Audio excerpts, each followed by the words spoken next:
Hi, I'm Mary. And I'm Ernie, and we run the website GMOFreePortland.com. This is a video on the health risks of eating genetically modified food and why you'll feel better when you stop eating them, like we did, and starting with Ernie's personal experience. Well, for the last 35 years of my life, I've suffered with seasonal allergies. From March through June of every year, I would have congestion, runny nose, sneezing, itchy eyes, headaches, difficulty breathing, and so forth. It's like having a 4-month-long cold every year. In April of 2009, we began our GMO-free journey.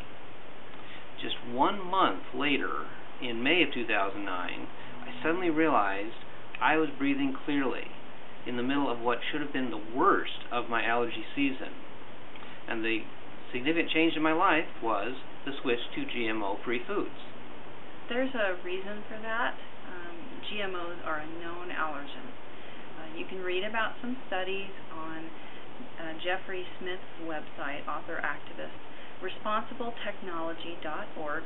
On the right-hand side, he has the most current research, and the entire site has a lot of health risks that have been documented. So, also on our site, we link to a lot of research. So GMOs, when they were introduced in the 90s, began to create allergies in soy that weren't there before. And then, after that, people started becoming allergic to all soy, even if it was non-GMO. We think that the corn allergy was caused by GMO corn and then has transferred over to all corn, and the body's just not differentiating it. It says, this is bad for me, I'll eat corn. And then all grass. So there's your wheat, your rye, hay fever. The other risk, I think that was the worst that I read that freaked me out, was the horizontal gene transfer. The transfer from digested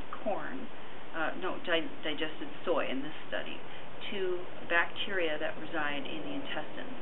And you can read about this on GMOFreePortland.com/updates.html, the link to the original article in Nature Biotechnology, February 2004, and also a review that explains the significance of this article in the same magazine.